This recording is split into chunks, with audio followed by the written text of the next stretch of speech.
Team RGS की उपलब्धियां गिनवाते हुए मैं आपको बताना चाहूँगा कि अभी तक हम 2 स्मारिकाएं प्रकाशित कर चुके हैं। तीसरी अभी 15 अगस्त 2021 को प्रकाशित होने वाली है। पूर्वजों की स्मृति में महापुरुषों के नाम राष्ट्रीय सम्मान प्रतिवर्ष आयोजित किया जाता है। इस वर्ष भी 15 अगस्त 2021 को ये पुरस्कार प्रदान किए जाएंगे। ये एक बड़ा यूनिक कंसेप्ट है कि अपने घर के परिवारों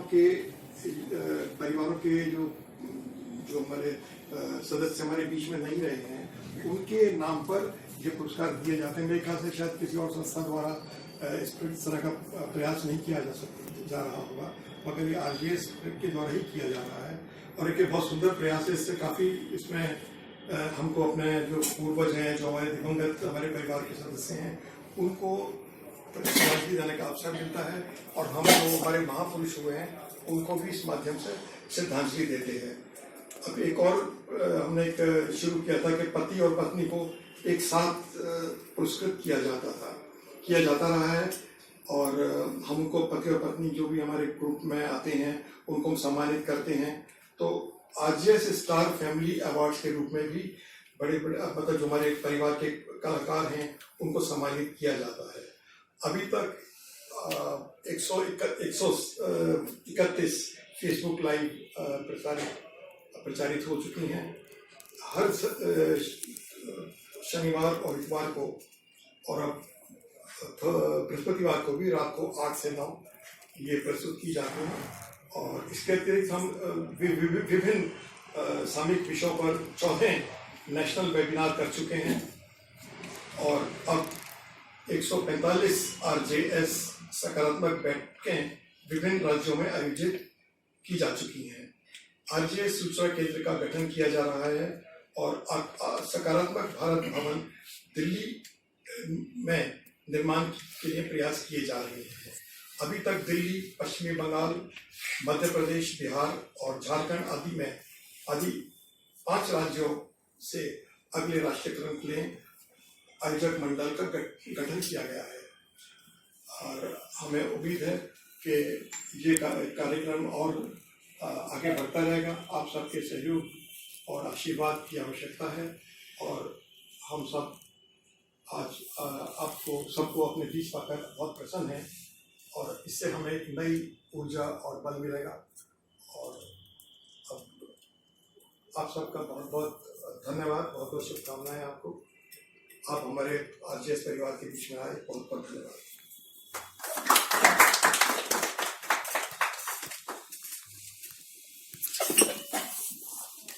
उन सबका हार्दिक स्वागत है, अभिनंदन है। अभी अभी कहा गया है कि दीदेवार शब्द में कैसे बना, बहुत बार कह चुका हूँ, यदि शॉर्ट में कहना अनिवार्य हो जाता है कि हर बार कुछ न कुछ नए लोग आते हैं। तो दीदेवार शब्द, दीदे कहा जाता है आंखों को और दर्शन को कहा जाता है दीदार। दीदेवार जीवन ज्योति में 3 नियम की बात की जाती है। एक है प्राकृतिक नियम, एक प्रकृति द्वारा बनाई हुई सृष्टि के अंदर अनेक जीवों के अंदर एक मानव जीव जिसका अपना व्यक्तिगत नियम भी बन सकता है और किसी जीव के पास ये अधिकार नहीं है। और इसी मानव ने अपने विचारधारा से अपना अलग अलग एक समाज बनाया है, एक उसका सामाजिक नियम है। और दीदेवार जीवन ज्योति के अंदर प्रकृति नियम, व्यक्तिगत नियम और सामाजिक नियम का समन्वय करके उसको जो भी व्यक्ति इसको करता है वो स्वयं का स्वामी बन जाता है। क्योंकि जिस सृष्टि ने हमें रचा है, जिस आंखों को, दीदों को हमारे चेहरे पे अंकित करा है, ये उस चेहरे को देखने के, दर्शन करने के, दीदार करने की क्षमता इनमें नहीं है। और जाने अनजाने इन दीदों ने जिसके दीदार करा, मानव ने उसे अपने जीवन का आधार मान लिया और स्वयं खो गया। जो भीतर से स्वयं के दीदार कर सके वो दीदेवार है। और हर व्यक्ति जन्म से ही दीदेवार है, मगर बाहर संसार में आते हुए इन दीदों से दूसरे का दृष्टि करते हुए स्वयं को खो गया है। यहाँ पर सबके अपने स्वयं के दीदार बनाने की, समझाने की कोशिश की जाती है विधि द्वारा। और वो सभी व्यक्ति दीदेवार बन जाएं, और दीदेवार बनने के बाद वो स्वयं का स्वामी बनता है। और आज हम जिसकी पुण्यतिथि मना रहे हैं वो एक युवक जिसका नाम भगत सिंह था। वो शहीद भगत सिंह कैसे बना? जैसे विवेकानंद थे, उस स्वामी विवेकानंद कैसे बने? वो जब तक भीतर से उनका स्वामित्व नहीं जागा, कोई भी अपने जीवन में ऐसा कार्य नहीं कर सकता जिनकी उसके बाद पुण्यतिथि बनाई जाती है। हर व्यक्ति ने अपने भीतर अपनी उस ऊर्जा को जागृत करा है, उजागर करा है, तभी वो अपने लिए कहीं कोई ना दूसरों के लिए मार्गदर्शक के लिए बने और अपने जीवन को, अपने पूरा जीवन जो है देश के लिए या समाज के लिए अर्पित कर सके। ये वो युवक था जिसके भीतर एक प्रेरणा जागी कि हमारे देश के ऊपर कुछ ऐसा हो रहा है जिससे मुझे आजादी चाहिए। और आजादी देने के लिए एक बहुत भ्रमित विचार उनके प्रति दिया गया है कि उन्होंने शस्त्र उठाए थे, बम विस्फोट किया था। ऐसा बिल्कुल नहीं हुआ है। वो एक दृष्टिकोण था। उसका दूसरा दृष्टिकोण क्या था वो हमें जानना अनिवार्य है। जब से हम भारतीय संस्कृति या मानव संस्कृति बनी है, पुरातन समय से हम सनातन मत से अगर जाने तो हमारे यहाँ से शास्त्र को ही प्राथमिकता दी गई है और शास्त्र के ऊपर ही बात की जाती थी। तो शास्त्र अर्थ का अर्थ था कि एक व्यक्ति का जो ज्ञान था वो देता था और कंपटीशन के अंदर दूसरे व्यक्ति का जो ज्ञान था वो देता था, और प्रतीक रूप से एक हार और एक जीत कही जाती थी। जो जीता था उसे पुरस्कार दिया जाता, सम्मान दिया जाता था। मगर शास्त्रार्थ के अंदर कभी किसी की हार हुई ही नहीं है, क्योंकि एक का विचार दूसरे को मिला, दूसरे का विचार पहले को मिला, दोनों का ज्ञान बड़ा है, हार नहीं हुई। और सबसे ज्यादा जीत होती थी जो उन दोनों का ज्ञान प्राप्त करते थे सुनने वाले। तो शास्त्रार्थ का अर्थ है, शास्त्र का अर्थ है कि हमारे पास जो ज्ञान है, विचार मत से एक दूसरे से दे। यहाँ पर भी अपने अपने विचार सभी दे रहे हैं, ये भी एक प्रकार से शास्त्र। और शस्त्र सिर्फ मानव ने तब उठाया था जब उसे वनों में रहते हुए अपनी उन जानवरों से हिफाजत करने के लिए आवश्यकता थी, अन्यथा उसको कभी भी आवश्यकता नहीं थी। मगर जैसे जैसे मानव ने प्रगति करी तो एक मानव दूसरे मानव के ऊपर अधिकार बनाने के ऊपर उससे दंडित करा रहा। तभी उस समय के वर्तमान चाहे पीर युग पुरुष हुए, भगवान जिनको कहा है या गुरु कहा है, उन्होंने शस्त्र सिर्फ उस समय की रोकथाम के लिए किया था। मगर जब वो कार्य पूरा हो गया तो शस्त्र रख के फिर शास्त्र की ही बात करी है, क्योंकि शस्त्र कभी भी किसी को विकास नहीं कर सकता। जिस पे किया जाए उसका वध होगा या वो स्वयं का वध कर लेगा। शस्त्र किसी का जीवित नहीं रख सकता। शास्त्रार्थ उसके जीवन की शास्त्रा है। और भगत सिंह ने शस्त्र नहीं शास्त्र की बात करी है कि उसने भीतर ये जागृत हुई थी कि मैं कुछ ऐसा काम करूं जो सोई हुई जनता है उसको कैसे जागृत करना है, उसे कैसे जागृत किया जाए। जागृत करने के लिए उसने एक बम विस्फोट शस्त्र नहीं था, वो भी शस्त्र वो होता है जो किसी का अहित करे। उस किसी बम विस्फोट में किसी की जान नहीं गई, बल्कि सभी जो जिन्होंने सुना उनको जागृत किया गया। वो ये भीतर उनके, जब तक वो भीतर की ऊर्जा को उजागर करके अपने भीतर के स्वयं के स्वामी बनकर, वो किसी से प्रेरित नहीं, अपने भीतर से प्रेरित होकर उन्होंने बम विस्फोट कर वहीं खड़े रहकर ये सोई हुई बाकी जनता को जागृत करा था कि अगर सब हम एक बन जाए तो ये हमारा कुछ नहीं कर पाते। वो भी शास्त्र की बात थी। और उसी बात को लेकर एक करमचंद गांधी जो बाद में महात्मा गांधी बने, उन्होंने इसी को लेकर सारे समूह को अपने विचार से एकत्र कर, और जब अंग्रेजों को ये मालूम पड़ गया कि अब ये सारे जो हैं एक हो गए हैं, इनके भीतर की ऊर्जा जो है पूर्ण रूप से जागृत हो चुकी है, ये किसी वक्त भी हमारे को भाव में ले जाएंगे।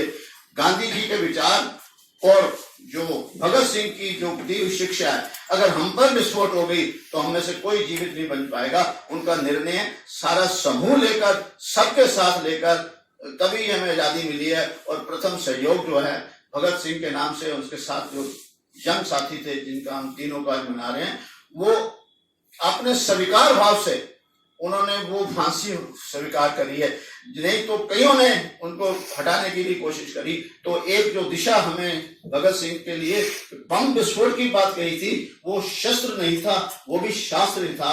अगर हम ऐसे करके अपने अंदर विचार विमर्श करके शास्त्र के द्वारा माध्यम से इसको देंगे तो हम आज की युवा को प्रेरित करेंगे। और वर्तमान स्थिति के अंदर वो उस समय युवा थे, आज वर्तमान स्थिति के अंदर जब हम एक होकर अपने विचारधारा से करेंगे तो कोई भी ऐसी घटना नहीं हो सकती, कोई भी ऐसी समस्या नहीं हो सकती जिसका हम समाधान नहीं कर पाएंगे। भारत का निवासी है और कहीं ना कहीं जाने अनजाने हम कहते हैं हम सब एक परिवार हैं। फिर यह नकारात्मक क्यों है, अर्थात इसका सही अर्थ हमें नहीं मालूम। अभी मन्ना जी ने कहा कि कुछ पत्रकारिता सही है, कोई गलत है, कोई किसी के विषय में गलत या सही कहता है। मैं आज ये पूछता हूं छोटे से छोटे बच्चे से, 3 साल का बच्चा जब होता है उसको इतनी इंफॉर्मेशन है इलेक्ट्रॉनिक्स माध्यम से, टीवी के माध्यम से, मोबाइल के माध्यम से, घर में कोई भी चलता है उसके कान में पड़ जाता है। और 3 साल के बच्चे को ये मालूम है कि ये पानी पीना मेरे लिए लाभदायक है या नहीं, ये पोल्यूटेड है या नहीं है। जब 3 साल का बच्चा पानी पीने से पहले ये देखता है कि ये मेरे लिए पोल्यूशन वाला या ये साफ है, तो हमने जो शरीर का आहार था सिर्फ वहां रुक गए। मेरे आंखों द्वारा रूप में देख रहा हूं ये मेरे पोल्यूशन है या नहीं है, ये मैं सोच लूं तो मुझे कोई नकारात्मक कैसे दे सकता है। मेरे कान क्या सुन रहे हैं, ये मैं अपने शरीर को क्या दे रहा हूं, अपने जीवन को क्या दे रहा हूं। अगर इस पे मैं लेने से पहले, भीतर जाने से पहले ये अलर्ट हो जाऊं, सजग हो जाऊं, तो मुझे नकारात्मक कैसे होगा। अगर मैंने पानी नहीं पिया दूषित, तो मैं विचार कैसे दूषित स्वीकार कर लूंगा। ये प्रक्रिया नहीं सिखाई। हम सब जानते हैं, या हम अपने अपने घरों से आए हैं, परिवार से, हमारा एक व्यक्तिगत परिवार है, वो सिर्फ मानव समाज ने बनाया है और जीव प्राणी ने नहीं बनाया। वो व्यक्तिगत परिवार सिर्फ इसलिए बनाया था मानव ने कि हर आदमी जो अपने माध्यम से किसी अपने जैसे जीव को ला रहा है इस जगत के अंदर, उसका भरण पोषण, पालन पोषण की जिम्मेवारी अलग अलग उठा रहे हैं, तो समाज सुचारू रूप से चल जाएगा। मगर अनजाने के अंदर हमने उसी परिवार को ही पूर्ण परिवार मान लिया। ये माध्यम यहां से बनने लग गया। वो मेरी मिनिमम रिक्वायरमेंट थी, मिनिमम जिम्मेवारी थी कि इसका दायित्व मेरा है, मगर अब इस दायित्व से मैंने पड़ोस में जाना है, मोहल्ले में जाना है, प्रांत में जाना है, राष्ट्र में जाना है और विश्व में जाना है। वहां तक रुक के मैंने स्वयं छोटे से सीमित परिवार में अपने को सीमित कर ली। यही भाव मानव भ्रमित हो गया। अपनी समाज की रचना को जो एंट्री था, प्रथम क्लास जानी थी, उसी को डिग्री मान ली और ये मान लिया। हम सभी जानते हैं, हम हमारे जितने भी लोग कहां से हैं, सबको पूरा ज्ञान है। अभी मैं जो बात कहने जा रहा हूं आपने कई बार सुनी होगी, कई बार रिपीट करी होगी और कई बार दूसरों को भी कही होगी, पर खुद अपने आप को नहीं कही थी।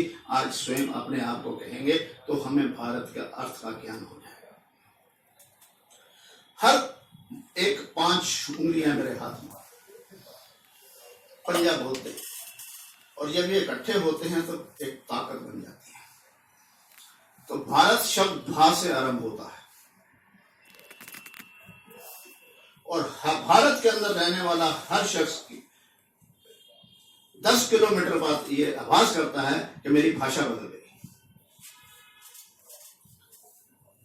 हर 10 किलोमीटर 20 किलोमीटर जाता है तो भाषा बदल जाती है। हर 10 किलोमीटर बाद उसकी भाषा से दूसरा भूषा बदल गई। हर 10 किलोमीटर बाद तीसरा भाव उसके भोजन बदल गया। हर चौथा भाव, हर 10 किलोमीटर बाद उसका भजन बदल गया। कितना बदलाव है हम सब में। मगर एक 5वां जो थम है जिसको हम ऊपर कहते हैं, वो सबका एक भाव है कि हम भारतीय हैं, ये भारत है। तेरी भाषा कोई भी है, वो तेरी नहीं है, वो भी मेरी है, क्योंकि हम सब अपने आप को मैं से संबोधित करते हैं। मेरा नाम सुरजीत सिंह दूसरे के लिए एड्रेस है, मगर मैं अपने आप को मैं संबोधित करता हूं। अपने आप से पूछो कभी आपने ये बोला है कि संजय ये बोल रहा है, वो कहेगा नहीं मैं बोल रहा हूं। कभी मन्ना जी ने ये नहीं बोला कि मन्ना ये कह रहा है, वो कहेंगे मैं कह रहा हूं। अर्थात हर आदमी अपने अंदर मैं लिए बैठा है। बस हमें क्या समझना है, जिस प्रकार मेरी मैं की ये भाषा है, मेरी मैं का ये भोजन है, वैसे ही तेरी मैं का वो भाषा है, तेरी मैं का वो भोजन है। तू भी मैं है, मैं भी मैं है, दोनों मिलके हम बन जाए तो ये। और जब ये समझ आ जाती है तो परिवार विशाल परिवार बन जाता है। ये भी हम भारतीय हैं, ये भी छोटा है, ये विश्व का एक टुकड़ा है, ये विश्व एक परिवार है।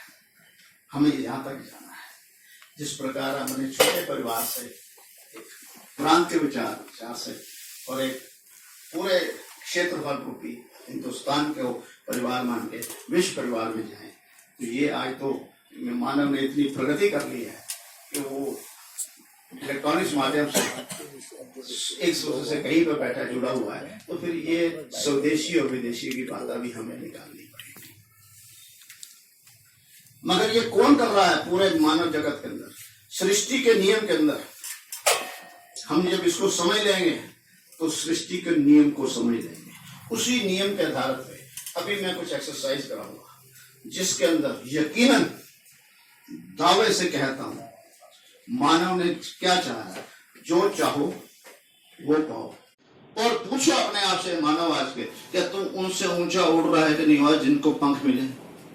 ये तेरे अंदर भीतर जो शक्ति है, तेरे अंदर अपनी उजागर है। तेरे सामने समस्या जब तक है, जब तक तेरे को उसका समाधान नहीं पता, और तेरे को समाधान तेरे पास है, क्योंकि समस्या आने से पहले समाधान पहले है। मानव प्रकृति ने जब मेरे को इस सृष्टि में रचा भेजा है, तो मेरे को 5 ही 4 चीजें चाहिए थी जीवन जीने के लिए। वायु, अग्नि, जल, मिट्टी, और इस सब के अंदर रहने के लिए एक स्पेस, जगह। इससे ज्यादा मुझे नहीं चाहिए जीवन जीने के लिए। ये वनों में रहते हुए हर प्राणी जीव प्राणी रहता है, और जो भी वनों में जीव प्राणी दूसरे रहते हैं, इससे ज्यादा उनकी उपलब्धि नहीं है, उनकी जरूरत नहीं है। मगर मानव को एक ऐसी शक्ति दी थी कि तूने अपनी सुगमता के लिए, अपनी प्रगति के लिए खुद अपने भीतर उजागर करना है। ये तेरे को दिया और सृष्टि ने अपने पास नहीं रखी, इसलिए हमें कभी किसी प्रार्थना से कुछ प्राप्त नहीं होगा। भाषा भी मैंने आपस में मानव बनाने के लिए, आपस में अपने विचार और भाव प्रकट करने के लिए बनाई है। और मैंने हर वो चीज बना ली जो किसी और जीव के अंदर क्षमता नहीं थी। मैं उड़ भी सका, दौड़ भी सका, और पृथ्वी के अंदर घूमने की शक्ति है सूर्य के आगे। और सूरज जब सामने है तो हमारे पृथ्वी का प्रकाश में होता है, जब पृथ्वी सूर्य के पीछे हो जाती है तो अंधकार हो जाता है। ये सृष्टि में भी शक्ति नहीं है कि उस समय पृथ्वी को प्रकाशमान कर सके, पर मानव यह शक्ति तेरी है कि तूने लाइट बनाकर उसको भी अंधकार को प्रकाश मान लिया। ये स्वयं का स्वामी की बात है। जब हम इस बात को समझेंगे तो हमारे भीतर एक स्वामित्व जागेगा। जिस प्रकार एक ऐसे युवक के अंदर अपने अंदर स्वामित्व ही है, उसने ना तो अपनी जीवन का देखा, अब और दूसरों को जागृत करने के लिए जीवन का बलिदान दिया। वो जागृति ही दूसरों को, अंग्रेज को डरा सकी और समूह कर सकता है। यही दीवार जीवन ज्योति का है कि हमें अपने भीतर की ऊर्जा करने की यही दीवार है कि अपने दीदार करके अपने भीतर की ऊर्जा करें। और हर व्यक्ति के अंदर स्वयं अपना अपना है। कोई क्रिकेट के अंदर आध्यात्मिक है, कोई किसी के अंदर अपना अपना अध्ययन है। हमने हर शास्त्र को सिर्फ लिखत में नहीं माना, हर गुण को जो है वो शास्त्र है। कोई ट्रेन बनाने में शास्त्र है, कोई कुर्सी बनाने में, कोई माइक बनाने में, इलेक्ट्रॉनिक्स के अंदर ये जिसके पास ये गुण था उसने उजागर करा, और पूरा मानव समूह इसका उपयोग कर रहा है। और हम सब के अंदर ये गुण है। और आज हम ये प्रण करें कि जो जो जिसके भीतर जो गुण है वो अपने लिए नहीं, जगत के लिए, समाज के लिए दे, और निष्पक्ष भाव से देगा। जैसे भगत सिंह जी ने निष्पक्ष भाव से अपना बलिदान दिया है। अगर हम उससे प्रेरित होंगे तो हमारा ये दिन मनाना शुभ होगा। इन्हीं के साथ मैं आप सबका धन्यवाद करता हूँ। जवानों का भी और महान आत्माओं का भी, धर्मात्माओं का भी निवास है। भारत एक परिवार के साथ जुड़ा हुआ है, इसलिए भारत को एक महान कहा गया है। और भारत में ही जो जवान थे जिसने अपना बलिदान दिया है।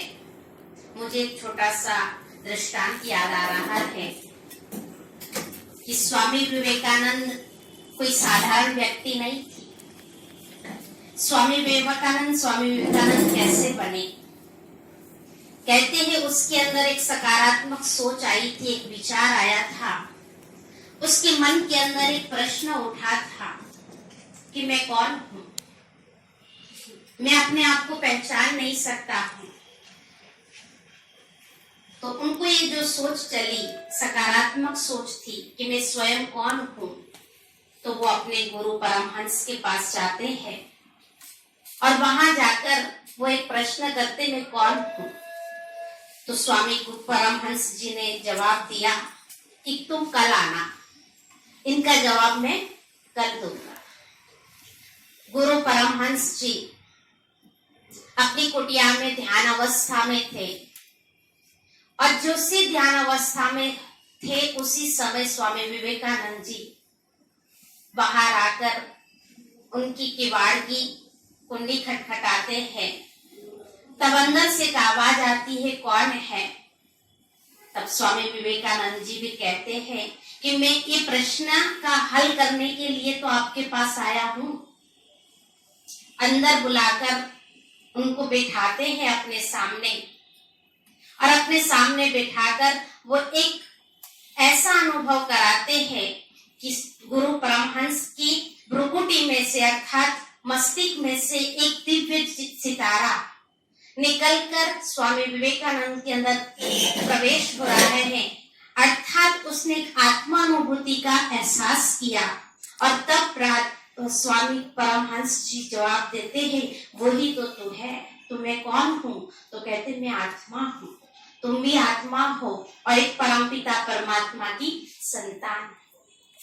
तो ये अपना सकारात्मक विचार उत्पन्न करने के बाद उसके अंदर ऐसी चीज थी जो अपने आप को भी वो एक आध्यात्मिकता की ओर ले गए और आध्यात्मिकता की ओर ले जाने के लिए वो अपना ही प्रयास करते थे। इसलिए कहते स्वामी विवेकानंद ऐसे नहीं बने हैं, वो भी एक साधारण थे लेकिन उसने सकारात्मकता को अपनाया और अपने को स्वामी बनाकर जगत में पूरा प्रख्यात कर दिया। तो आज के दिन 23 मार्च को हमारे भारत देश का गौरव 3 शहीद जो हमारे जीवन के अंदर अर्थात इस बात को जरूर कहा जाता है कि ऐसे जवानों को नमन, सच्ची श्रद्धांजलि। ओम शांति।